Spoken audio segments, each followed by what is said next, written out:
말씀 봉독하겠습니다. 오늘의 말씀 본문은 시편 1편 1절에서 6절입니다.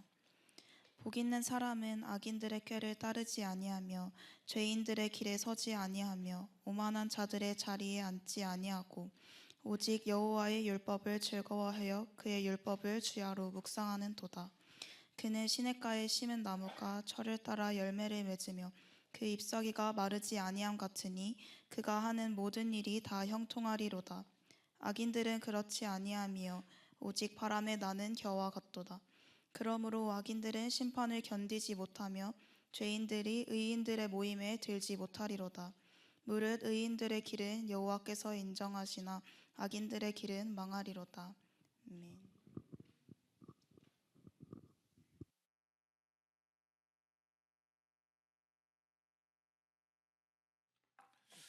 네, 감사한 주일 아침입니다.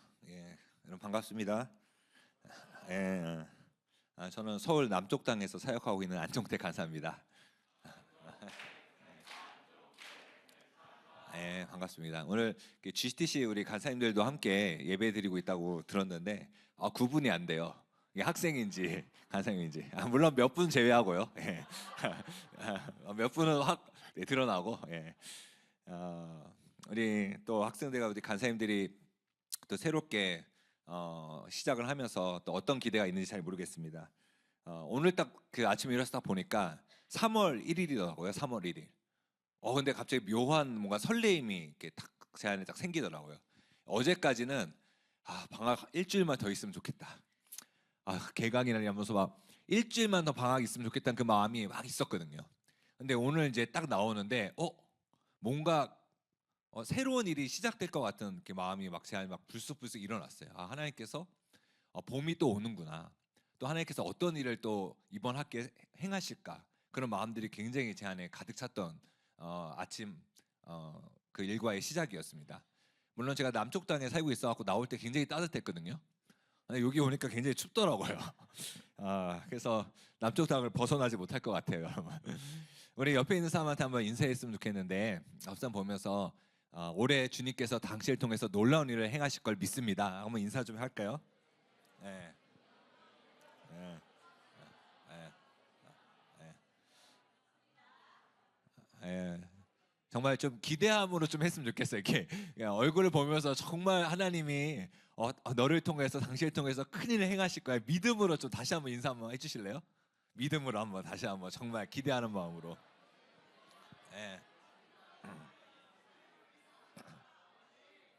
네. 여러분께 믿음으로 축복한 대로 이루어질 줄 믿습니다.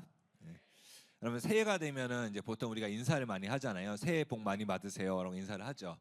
우리 지난 구정에도 여러분 또 가족들과 함께 또 여러분 사랑하는 동역자들에게 또 새해 인사를 했을 거라고 믿습니다. 새해 인사를 이렇게 보게 되면은 대부분의 우리나라 새해 인사가 새해 복 많이 받으세요라는 말이 들어 있어요. 모든 사람들의 마음 가운데 복 받기를 원하는 그런 마음이 담겨져 있는 것을 보게 됩니다. 그러면 우리가 한번 이런 질문을 좀 던져볼 수 있을 것 같아요. 그러면 복 받는 인생이란 뭘까? 어떻게 하면 복 받는 인생이 될까? 우리가 보통의 사람들의 관점에서 좀 생각을 해보게 되면은 사람들은 복을 받기 위해서 자기 나름대로 삶의 계획을 세우고 또 그 계획을 위해서 주어진 삶을 열심히 살아갑니다. 그러다 운이 좋으면 복을 받는 거고 운이 나쁘면 또 안 좋은 일을 당하게 돼요. 그래서 사람들은 이런 나쁜 운을 막기 위해서 뭐 점도 보고 뭐 타로도 보고 또 뭐 애군을 막아주는 부족도 산다고 합니다. 특별히 제가 이제 그 김남도 교수님이 쓰신 트렌드 2026년 그 트렌드를 보게 되니까 오늘날 특징 중에 하나가 뭐냐면은 레디코어라고 합니다. 레디코 혹시 들어보셨어요? 이 레디코어라는 단어가 뭐냐면 과거에 우리 학생 때 미래를 위해서 선행 학습했었잖아요. 그러니까 막 중학교 때 막 고등학교 공부 미리 하고 선행 학습한 것처럼 오늘날의 사람도 인생 전체를 선행 학습한다는 거예요. 그런 시대로 바뀌어졌다는 거예요. 그래서 결혼을 계획하고 뭐 양육이나 미래에 대해서 준비한다는 거죠. 그게 레디코어인데 이제 이런 인생을 이제 사람들이 이제 준비해가면서 하는데 이렇게 하는 이유가 뭐냐면 미래에 대한 불확실성을 막기 위해서 그 미래가 불확실하니까 그 염려와 불안들 있잖아요. 그걸 막기 위해서 이제 그런 준비를 한다고 합니다. 이런 준비 속에 사람들은 어쨌든 복받는 인생이 되기 위해서 애를 쓰고 있다는 거예요. 근데 오늘날 성공지향적 자본주의 사회에서 이 복받는다라는 개념은 대부분 뭐 돈을 많이 벌거나 원하는 어떤 것을 이루어냈을 때의 성취를 보통 말합니다. 근데 여기서 중요한 것이 하나 빠져 있어요. 이 세상 사람들이 말하는 복받는 것에 뭐냐면 도덕적 요소입니다. 어떻게 살아야 하는지에 대한 질문이 빠져 있다는 거예요. 성경은 그저 돈을 많이 벌거나 성취를 이룬 것보다 어떤 내용의 삶을 살았는지에 대한 고민이 훨씬 더 중요하게 생각하고 있습니다. 하나님 앞에서 어떤 삶을 살았는지가 중요하다는 것입니다. 왜냐하면 세상에 거짓된 그런 복이 아니라 참된 복을 주시는 주체는 하나님이시기 때문에 그래요. 그래서 여기서 우리가 좀 알아야 될 중요한 삶의 원리가 하나 있습니다. 그거는 뭐냐면 하나님만이 우리를 참된 복으로 이끄신다는 거예요. 아멘이십니까? 오늘 말씀에도 보게 되면 시냇가에 심은 나무가 철을 따라 열매를 맺는다고 하고 있어요. 여기서 말하는 그 시냇가는 바로 하나님이 주시는 은혜의 물줄기입니다. 창세기 12장을 보게 되면 하나님이 아브라함에게 나타나셔서 복을 주시는 말씀이 나와요. 한번 PPT 같이 한번 볼까요? 말씀에 이렇게 나와 있습니다. PPT? 네. 소통이 잘 안 됐나 봐요. 네. PPT 말씀에 보면은 창세기 12장 2절에 이렇게 나와 있어요. 내가 너로 큰 민족을 이루고 내게 복을 주어 내 이름을 창대하기니 너는 복이 될지라라고 말씀하고 있어요. 그런데 이걸 이제 히브리어를 이렇게 가만히 이제 보게 되면 이 말씀 안에 영어로 이제 NIV를 이렇게 설명하는 표현 보면은 이 말씀 안에 한국어 성경에는 잘 번역이 안 돼 있지만 영어로 보면은 I will, I will, I will 이라는 단어가 3번 나옵니다. 이것에 대한 강조점이 있어요. 왜 이런 강조점이 있냐? 이것을 보면 알 수 있는 게 뭐냐면 아브라함을 복되게 하시는 분이 하나님이시며 그분의 주권적 의지를 통해서 이를 성취하신다는 거예요. 이것이 명확하게 나와 있어요. 그리고 여러분 예수님이 산상수훈에서 말씀하신 팔복을 한번 여러분 떠올려 보세요. 누가 복 있는 사람이라고 말씀을 하고 있습니까? 거기에 보면 뭐 심령이 가난한 자, 애통하는 자, 온유한 자, 의에 줄이고 목마른 자, 긍휼히 여기는 자, 마음이 청결한 자, 화평한 자, 의를 위하여 박해하는 자들이라고 말하고 있습니다. 근데 세상의 관점에서 이들의 삶을 딱 보면 복받은 인생 같아요?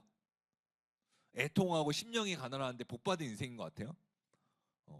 근데 예수님은 이들의 삶이 복받은 인생이라고 이야기를 하고 있어요. 왜 그렇게 표현하고 있습니까? 그들이 모두 하나님 나라를 소유하고 하나님의 자녀가 되어 하나님 다스림 가운데 있기 때문에 그렇습니다.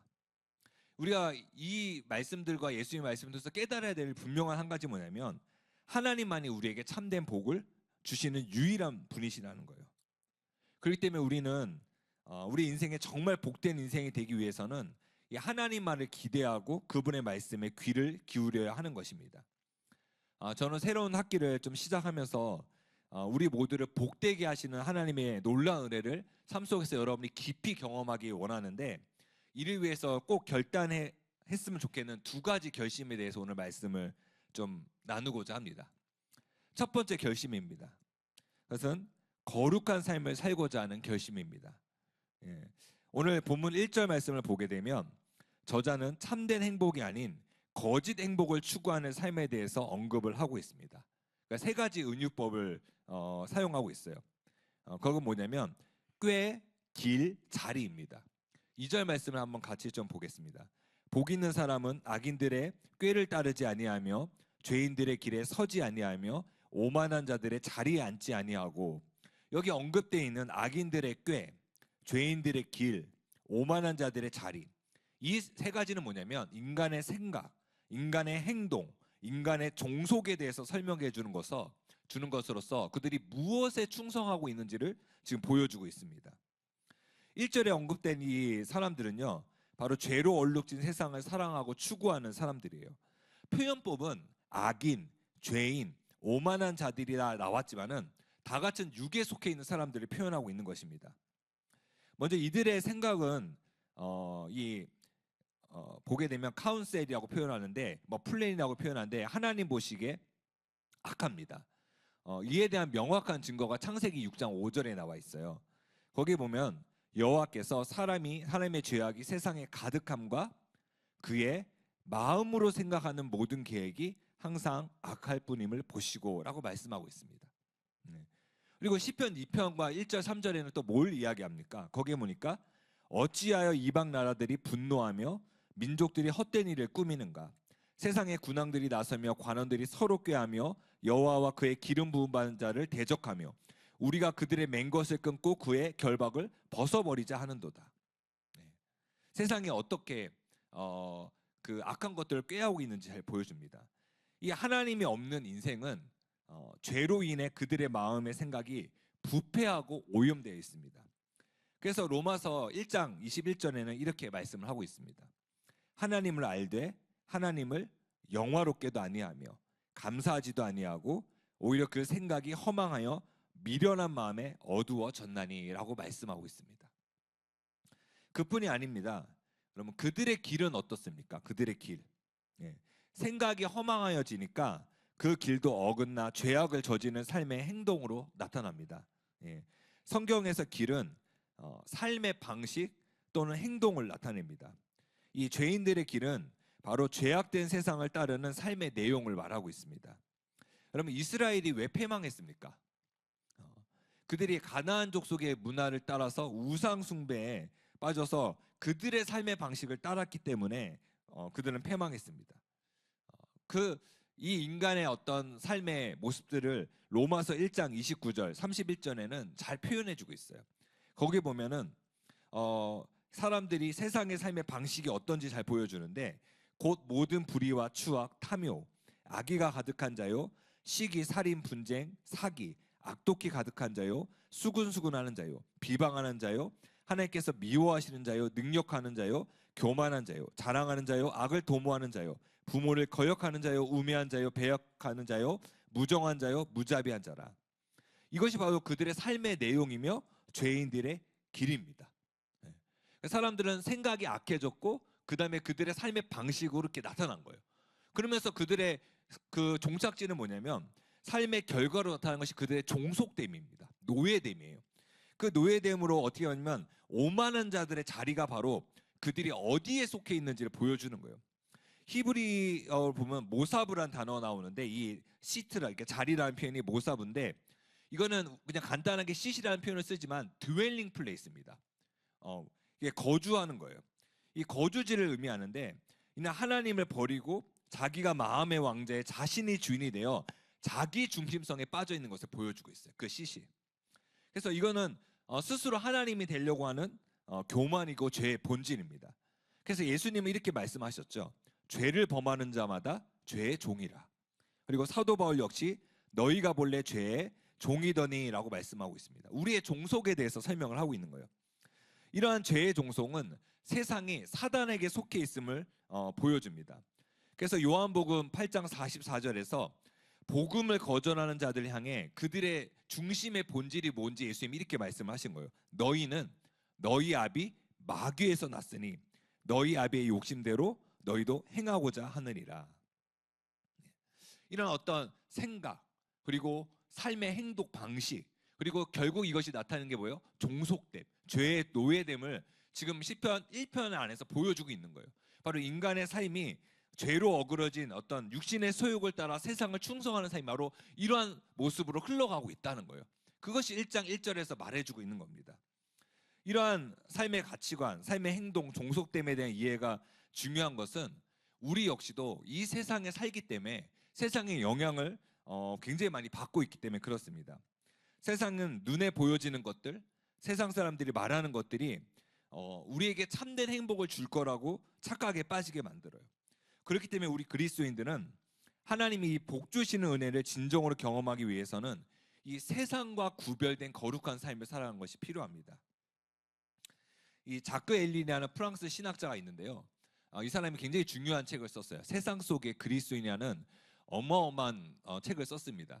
이 책 가운데 그리스도인들이 세상 가운데 어떻게 살아야 되는지에 대해서 이제 설명을 하고 있는데 제가 한 대목을 좀 가져왔습니다. 좀 길긴 하지만 제가 한번 읽어드릴게요. 세상에서 산다는 사실은 우리가 피하지 말아야 하는데 그것은 우리의 신앙의 걸림돌이다. 세상에 살면서 우리는 이 세상의 임금, 즉 사탄의 영역에 산다. 우리가 우리 주위에 끊임없이 보이는 것은 이 임금의 활동이며 우리가 모두 예외 없이 놓여 있는 죄의 상태로 말미암은 결과이다. 왜냐하면 우리의 노력과 경건에도 우리는 세상의 죄에 참여하고 있기 때문이다. 오늘날 문명에 관한 한 가지 중요한 사실은 점점 더 죄가 집단성을 띈다는 것과 개인은 거기에 동참할 수밖에 없다는 점이다. 각자는 모든 사람의 죄의 결과를 짊어진다. 의인은 없나니 하나도 없다. 의인이 없는 이유는 개인적으로 모든 사람이 나빠서가 아니라 모든 것이 죄 아래 가두어졌기 때문이고 죄 속에서 모든 사람 간의 연대성이 있기 때문이고 또 이 연대성은 공간적일 뿐만 아니라 역사적이기 때문이다. 이 연대성은 우리를 죄 안에서 죽은 자들과 연대하게 하고 나아가 원죄까지 연결된다.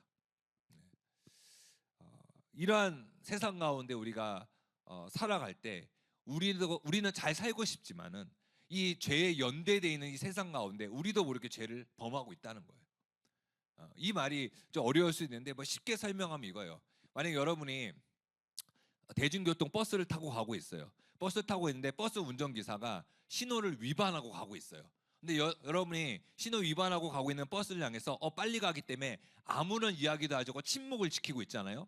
그러면 그 죄에 여러분이 연대해서 참여하고 있다는 거예요.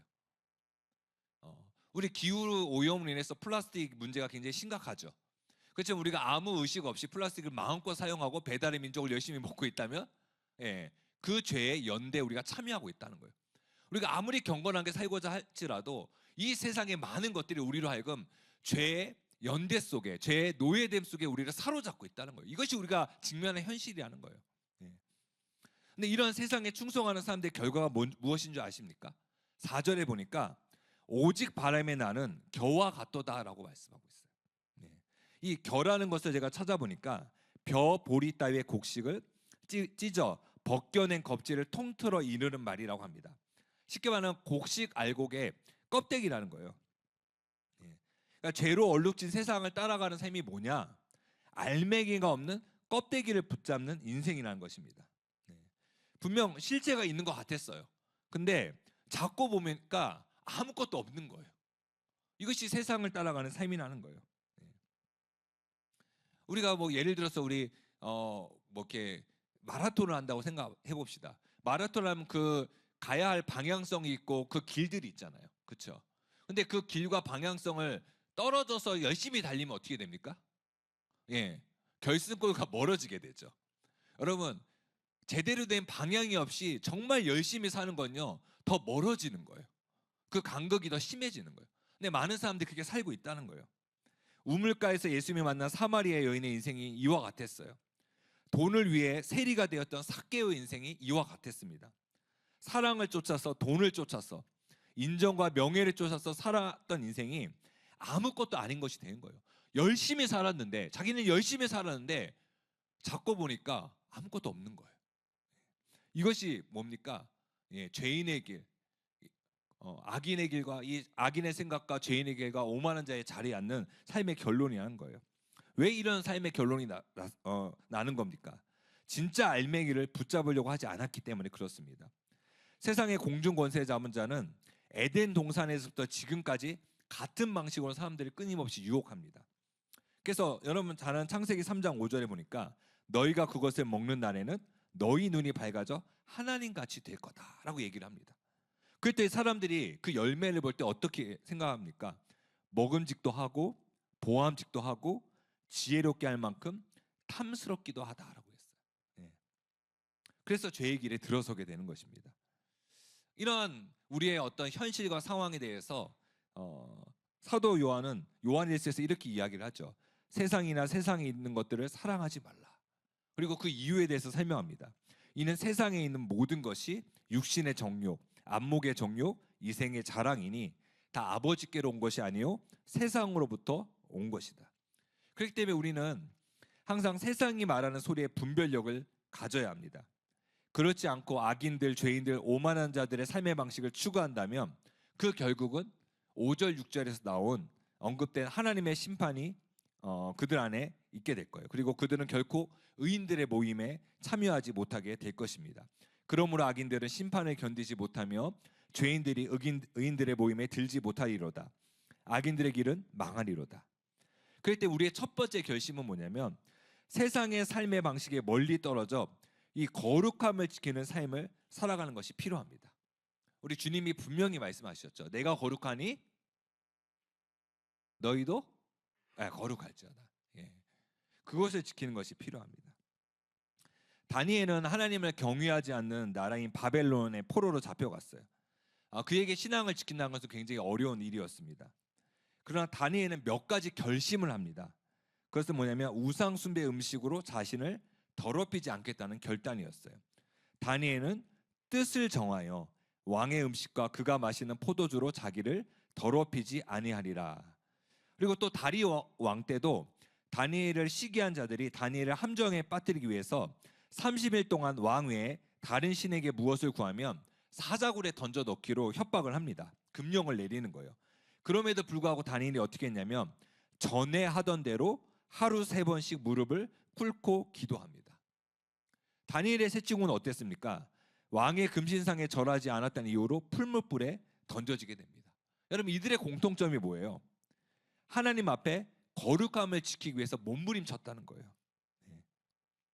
거룩함을 위해 사는 것은 쉽지 않습니다. 그러나 거룩하게 살고자 하는 몸부림침만이 우리를 복되게 하시는 하나님의 은혜 안에 머물게 합니다. 아멘. 짐 월리스라는 사람이 있습니다. 이 신학자는 성서적 백성의 제자도에서 기독교인의 삶을 이와 같이 좀 표현합니다. 이렇게 읽어드릴게요.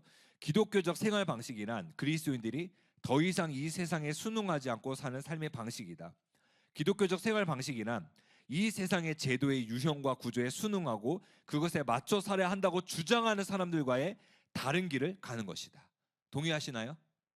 예. 그러면서 짐 월리스는 그리스도인들이 삶 가운데 거룩해야 할 뿐 아니라 하나님 나라의 현존의 삶을 살아야 된다고 이야기합니다. 그러면서 이렇게 이야기를 또 해요. 세상 사람들이 그리스도인들의 삶에서 그의 일의 표지와 징후를 눈으로 볼 수 있어야 한다.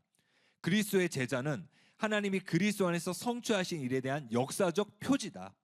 이것이 우리가 받은 부르심의 본질이다. 저는 여러분 모두가 올 한 해 세상과 구별된 거룩한 삶을 통해서 사람들이 여러분을 보고 하나님 나라의 현존을 볼 수 있는 인생이 되었으면 좋겠어요. 그것이 이번 학기에 여러분이 결단할 삶이었으면 좋겠어요. 네. 그러면 끊임없이 세상 유혹 가운데 거짓 행복을 추구하라고 외치는 삶의 방식 속에서 우리가 어떻게 하면 거룩함을 지키며 살아갈 수 있을까요? 그것이 오늘 말씀 2절에서 그 답을 줍니다. 여러분 너무 잘 아는 말씀이에요. 오직 여호와의 율법을 즐거워하여 그 율법을 어떻게 하는 자다? 주야로 묵상하는 자로다. 네. 말씀이 우리 안에 풍성히 거하도록 하면 됩니다. 그러면 우리는 우리의 속사람을 바꾸시고 능력으로 역사하시는 말씀을 따라 거룩한 삶을 살아갈 수 있습니다. 따라서 두 번째 결심은 뭐냐면 말씀이 중심이 된 삶을 위한 결심입니다. 여러분 2절 말씀을 한마디로 요약하면 말씀이 중심이 된 인생을 살아가는 자는 참된 행복, 참된 복을 누릴 수 있는 인생을 살 수 있다는 거예요. 근데 2절 말씀에 흥미로운 어떤 단어가 나오는데 첫 번째 여러분이 이제 봤으면 하는 단어는 즐거워하다입니다. 이 즐거워하다라는 이 단어는 히브리어로 헤페츠라는 단어입니다. 이 헤페츠라는 즐거운 단어에 또 다른 어원이 있어요. 의미가 뭔지 아세요? 소원, 기쁨, 보물이라는 뜻이 있습니다. 이 헤페츠라는 단어는요. 그러니까 무슨 말입니까? 이 즐거워하다라는 말을 통해서 이 시편 기자가 담고 싶어하는 말은 뭡니까? 하나님의 말씀을 자기의 가장 소중한 보물이자 기쁨으로 삼는 자는 참된 행복을 누리는 자라는 거예요. 그걸 이야기하고 있는 것입니다. 여러분, 여러분에 있어서 하나님의 말씀이 이와 같습니까? 하나님의 말씀이 세상 그 어떤 것보다 바꿀 수 없는 가장 귀한 보석이고 여러분의 가장 큰 즐거움입니까? 시편 119편 기자는 이렇게 고백을 했어요. 내가 주의 법을 어찌 그리 사랑하는지요. 내가 그것을 종일 작은 소리로 읊조리나이다. 사도 바울 역시 말씀이 육신이 되신 예수님 향한 마음을 다음과 같이 고백했습니다. 내 주 그리스도 예수를 아는 지식이 가장 고상하기 때문이다. 내가 그를 위하여 모든 것을 잃어버리고 배설물을 여김은 그리스도를 얻고 그 안에서 발견되려 합니다. 여러분의 고백이 이와 같이 자라나기를 소원합니다. 그리고 두 번째 중요한 단어인데 묵상하다는 단어예요. 묵상하는 단어. 이건 하가라는 단어입니다. 하가, 히브리어로. 이 묵상하다는 이 하가라는 단어는 계속적으로 생각하고 되씹어보고 입으로 계속 읊조리는 것을 표현합니다. 그러니까 QTS니까 끝이 아니라 마음속에 새겨진 말씀을 하루 종일 다시 생각하고 그 말씀에 따라 어떻게 행동하고 살아갈 것인지 하루 종일 묵상하는 것을 의미해요. 예, 묵상하다는 것은. 근데 우리의 삶은 어떻습니까? 오늘 QTS니까 OQ1 하고 끝나죠. 예, OQ 무슨 오운환한 것처럼 이렇게 뭔가 달성해야 될 목표처럼 끝난 경우가 있어요. OQ1. 요즘 학생들하고 보니까 요즘 OQ1, 뭐 오말1, 뭐 계속 오말1 그런 거 많이 있더라고. 오늘 말씀 읽기 완료, 뭐 이렇게 끝난 거예요. 근데 그게 중요한 게 아니에요. 우리가 뭐 PRS에서 뭐 공동체 성경 읽기를 이제 올해부터 하기로 했어요. 근데 성경 읽기를 통해서 내가 일독을 했다는 사실이 중요한 게 아니에요, 사실은. 더 중요한 게 뭐냐면 이 말씀을 묵상하는 게 필요해요. 그러니까 이 말씀이 내 안에 내면화되고 체계화되는 게 필요해요. 이 말씀을 딱 들었는데 말씀이 계속적으로 내 마음에 내 영혼 가운데 새겨져서 나를 빚어가는 게 필요한 거예요. 내 죄악된 습성들을 끊어내버리고 나를 정화시키고 이 말씀 앞에서 내가 하나님 앞에 어떻게 살까 고민하고 말씀에 순종하고 말씀을 믿는 이 묵상과 되씹어봄이 필요하다는 거예요. 이런 거 없이 그냥 오큐한 삶들은요, 말씀을 받지만은 그 말씀에 대한 묵상과 그거에 대해서 내면화가 없으니까 거기서 끝인 거예요. 하나님을 경험하는 삶을 살아가지 못하는 거예요. 말씀이 삶의 실험장이 되보지 않는 거예요. 분명히 말씀을 받는데 왜 내 삶은 하나님의 생생한 경험이 없지? 묵상, 하가가 빠졌기 때문에 그런 거예요. 하가가. 그래서 그 말씀을 계속적으로 한번 되씹어 보는 것이 필요합니다.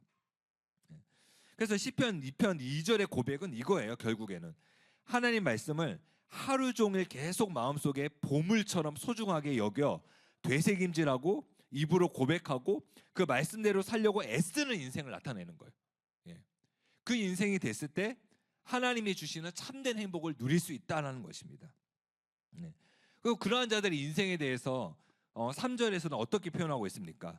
우리가 잘 아는 말씀이죠. 그는 시냇가에 심은 나무가 철을 따라 열매를 맺으며 그 잎사귀가 마르지 아니함 같으니 그가 하는 모든 일이 다 형통하리로다. 아멘. 그리고 이 말씀을 따르는 인생은 6절에 보니까 하나님이 인정해 주시는 인생이래요. 네. 믿음으로 살아가는 삶이 힘들고 어려워요.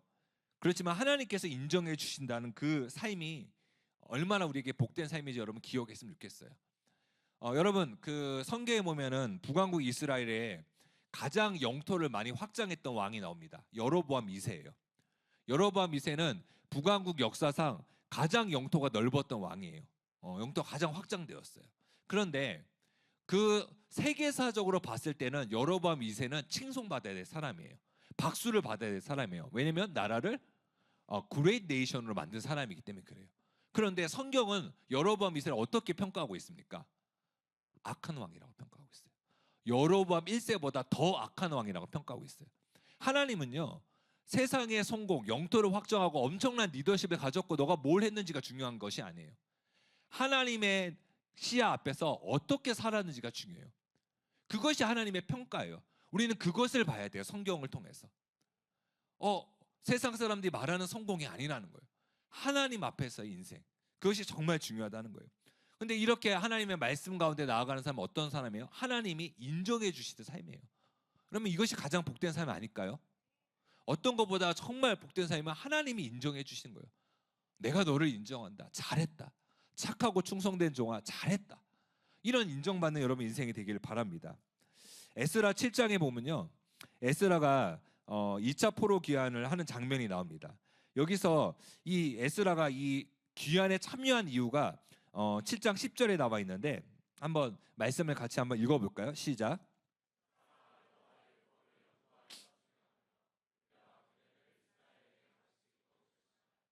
예.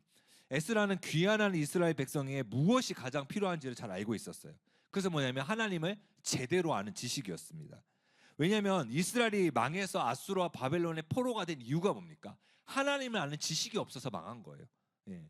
그렇기 때문에 하나님을 잘 모르니까 그들은 그 땅의 우상을 섬겼고 하나님보다 다른 나라를 더 의지했습니다. 그래서 하나님께서 바벨론 포로로 보내신 거예요. 예, 그 바벨론 포로 기간이 70년이었습니다. 그리고 그들을 다시 하나님께서 고국 땅으로 보내셨어요. 하지만 여전히 그들은 하나님의 율법을 많이 잊어버렸고 하나님에 대한 신앙도 불완전했습니다. 그래서 하나님께서는 에스라에게 선한 마음을 주셔서 말씀으로 이스라엘을 양육하기를 원하셨어요. 그렇게 꾸준히 에스라가 말씀 훈련을 하게 됩니다. 그리고 나중에 느헤미야가 돌아오게 되죠. 그래서 성벽 재건 운동을 하게 됩니다. 그래서 느헤미야 8장에서 10장에 보면은 강력한 하나님의 부흥 운동이 일어납니다. 근데 이 부흥 운동은 갑자기 생겨난 것이 아니에요. 여러분 이 8장을 보게 되면 우리도 이런 부흥이 일어나기 원한다라고 이야기를 하지만은 갑자기 어느 날 생겨난 것이 아니한 거예요. 그 이전에 뭐가 있었던 거예요? 에스라의 말씀 운동이 있었던 거예요. 그게 에스라가 BC 458년에 왔어요. 그리고 이 부흥은 BC 444년이 된 거예요. 13년 이상의 에스라의 말씀의 철저한 훈련이 있었기 때문에 결국 말씀의 부흥 운동이 일어난 거예요. 갑자기 이루어진 것이 아니에요. 여러분 캠퍼스가 부흥하기 원합니까? 여러분이 정말로 하고 있는 사역들이 성장하기를 원합니까? 갑자기 일어나지 않아요. 밑바탕이 필요하다는 거예요. 끊임없이 우리의 생각과 마음을 말씀이 주장하시도록 하는 것이 필요하다는 거예요. 그랬을 때 하나님이 일하십니다. 마찬가지로 우리의 삶이 정말 하나님이 복 주시는 은혜가 되기를 원한다면 이 말씀의 중심이 되는 삶으로 철저히 훈련되어져야 할 것입니다. 저는 세상의 경관지를 무너뜨리고 진리가 우리를 자유케 하는 은혜는 이 생명의 말씀으로부터 이루어짐을 믿습니다. 말씀이 우리 생각과 입술과 삶에 충만하게 될 때 우리는 우리의 생각을 그리스도에게 복종하게 되며 참된 길 대신 예수님을 따르게 되며 우리의 마음의 자리를 성령님께 내어드림을 통해서 하나님께 종속되고 사로잡힌 삶을 살게 될 것입니다. 그러니 올해 다른 무엇보다 철저하게 말씀에 사로잡힌 삶을 결단하며 나아가길 바랍니다. 특별히 5가지를 잘 지키기 바랍니다. 큐티하는 삶, 말씀을 암송하는 삶, 성경 통독하는 삶, 말씀을 공부하는 삶, 그리고 말씀에 순종하는 삶을 살길 바랍니다. 골로새서 3장 16절에 보니까 사도 바울이 이렇게 권면하고 있어요. 그리스도의 말씀이 너희 속에 풍성히 거하여 모든 지혜로 피차 가르치며 권면하고.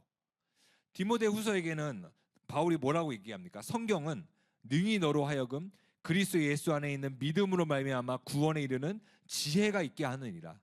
모든 성경은 하나님의 감동으로 된 것으로 교훈과 책망과 바르게 함과 의로 교육하기에 유익하니 이는 하나님의 사람으로 온전하게 하며 모든 선한 일을 행할 능력을 갖추게 하려 함이라. 아멘. 우리가 흔들리지 않고 단단한 믿음의 사람이 되기 위해서 필요한 것은 말씀 위에 굳게 세워져야 합니다. 그 말씀의 은혜가 우리를 빚어 속사람을 새롭게 하고 그리스도를 닮게 만들며 그리스도의 십자가를 지고 맡겨진 사명을 완수하게 합니다. 제임스 패커가 하나님을 아는 지식에서 이런 이야기를 했어요. 우리의 하나님이 왜소하기 때문에 우리는 왜소한 그리스도인이다. 우리가 그리스도를 바라보는 시각이 빈약할수록 우리의 제자도는 빈약할 것이고 반면에 우리가 그리스도를 바라보는 시각이 풍성할수록 우리 제자도는 풍성할 것이다. 무슨 말입니까? 우리가 하나님을 잘 모르는 만큼 우리는 빈약하고 왜소한 신앙생활에 머물 수밖에 없다는 거예요. 하나님이 어떤 분이신지를 우리가 말씀 통해서 알면 알수록 그분의 위대하심과 그분의 크심과 그분의 어마어마한 그 놀라운 인자하심을 우리가 바라보면 바라볼수록 우리의 믿음은 커질 수 있다는 거예요. 어떤 사람한테는 하나님이 너무 크세요. 근데 어떤 사람한테는 하나님이 너무 작으세요. 왜요? 빈약하니까요. 그렇기 때문에 우리가 하나님을 아는 것이 너무나도 중요합니다. 17세기 프랑스의 성직자인 프랑스와 페넬롱은 다음과 같이 말합니다. 하나님은 말씀을 그치지 않으신다. 다만 우리가 바깥 세상의 소음과 내면의 감정의 소음 때문에 듣지 못할 뿐이다. 그분의 형언할 수 없는 음성을 아주 고요한 영혼 전체로 들으려면 세상과 자신의 소음을 모두 가라앉혀야 한다. 귀를 기울여야 한다. 이 고요하고 세미한 음성은 다른 모든 소리를 더는 듣지 않는 사람들에게만 들리기 때문이다. 여러분의 귀는, 여러분의 영혼의 귀는 어디에 더 열려져 있습니까? 우리가 많이 듣는 것, 많이 보는 것에 따라 우리는 영향을 받고 살아갑니다. 그렇지 않나요? 이전보다 오늘날 시대 사람들이 예수 믿는 게 더 힘들어요. 왜냐면 너무 많은 다양한 문화들과 즐길 것들이 너무 많기 때문에 그래요. 우리가 예배를 드리고 하나님 앞에 정말 주님 뜻대로 살아가겠다 결단했지만 예배당을 벗어나는 순간 우리는 또 다른 유튜브나 뭐 다양한 어떤 오락거리에 우리가 침몰당합니다. 그러니 우리 삶 가운데 하나님의 강력한 역사의 삶을 경험하지 못하는 거예요. 우리는 잠잠이 필요한 건 뭐냐면 때로는 이 세상의 소리에, 내 감정의 소리에 민감하게 반응하기보다는 잠시 내려놓고 주님 앞에 잠잠히 머무는 것이 필요합니다. 제가 그 2월에 우리 순장 수련을 했잖아요. 순장 수련을 하면서 이제 제가 남팀 이제 팀장이니까 남팀 팀장으로서 설교를 준비하면서 순장 수련을 준비했는데 갑자기 준비하다가 이런 생각이 들었어요. 뭔가 너무 급하게 준비하고 있다는 마음이 들었어요. 이전에 생각해 보면은 이런 하나님의 어떤 특별한 수련회나 이런 것이 있을 때는 제가 예전에는 아니면 기도원에 많이 갔었어요. 홀로 그냥 성경책 한 권 들고 기도원에 가서 하루 종일 기도하면서 하나님 말씀해 주십시오. 정말 하나님 은혜를 베풀어 주십시오. 하나님을 바라보기 원합니다. 이렇게 준비하면서 순장수련을 갔었어요. 그랬을 때는 은혜가 많이 있었어요. 근데 딱 돌아보니까 어느 순간 너무 삶이 바쁜 거예요. 너무 바쁘다 보니까 오늘도 해야 할 일을 막 처리하다가 내일이 순장수련회인 거예요. 이게 맞는가라는 생각이 딱 오면서 하나님께서 한 대 딱 때리시더라고요. 그래서 첫날 순장수련회 제가 설교하지 않고 이제 남팀에 있는 다른 간사님이 설교하셨는데 많이 울었어요. 하나님 앞에서 많이 회개했어요. 이것이 아니구나. 그럼 신학기 사역을 우리가 앞에 두고 있어요. 이제 내일 모레면 이제 개강을 합니다. 그럼 개강을 하면서 어떻게 보내고 계십니까? 마지막 방학이 얼마 안 남았으니까 하루 이틀 남았으니까 이 하루 이틀을 막 진짜 잘 놀아보세요. 뭐 이렇게 하면서 영혼까지 팔면서 놀아보세요. 이렇게 하고 있습니까? 그게 아니라 정말 개강을 앞에 두고 하나님께서 우리에게 어떤 일을 행하실지 하나님을 바라보고 하나님을 기대하고 그 하나님이 주신 비전에 가슴이 뛰고 그런 고요한 시간들을 갖는 것이 정말 필요하다는 생각을 하게 됩니다. 정말 우리가 이렇게 살아가고 있는가 다시 한번 돌아봤으면 좋겠습니다. 말씀을 정리하겠습니다. 하나님은 정말로 우리가 복된 인생을 되기를 누구보다 원하십니다. 그러나 하나님의 복은 우리가 세상의 길을 따르지 않고 하나님 안에 깊이 거할 때 주어집니다. 그래서 오늘 말씀을 기억하면서 이 거룩한 삶과 말씀이 중심이 되는 삶을 위해 여러분 단호한 결단을 내리고 이번 학기를 시작했으면 좋겠습니다. 제가 한번 기도하겠습니다. 주님, 오늘도 우리에게 말씀해 주셔서 감사합니다. 하나님, 우리가 이 말씀을 통해서 우리의 삶을 돌아봅니다. 주님을 따른다고 주님을 살아간다고 말했지만은 어느 순간 우리가 세상의 소리에 따라서 세상의 생각들에 사로잡혀 세상의 방식대로 살고 또 세상에 종속되어 매몰되어서 살아갈 때가 얼마나 많은지요. 하나님, 이제 하나님 우리가 이 세상의 소리에 우리가 우리의 영혼의 귀를 닫고 이제는 하나님의 세미한 음성에 귀를 기울일 수 있는 삶이 되게 하여 주시옵소서. 그래서 우리의 말씀이 중심이 되는 삶을 통하여서 정말 이 세상 가운데 하나님 나라를 드러내고 이 세상 가운데 빛과 소금이 되어서 세상을 변화시키는 삶을 살아가게 하여 주시옵소서. 그 말씀이 우리의 심령을 아버지 하나님 붙잡아서 우리의 영혼이 정말 말씀으로 빚어지게 하여 주시고 말씀이 우리 안에 풍성히 거하여서 하나님의 말씀에 믿음으로 순종하는 삶을 살아갈 수 있도록 도와주시옵소서. 주님께 온전히 우리의 인생을 맡겨드리며 이번 학기도 하나님께서 행하실 일들을 바라보며 이 모든 말씀 예수 그리스도의 이름으로 기도드립니다. 아멘.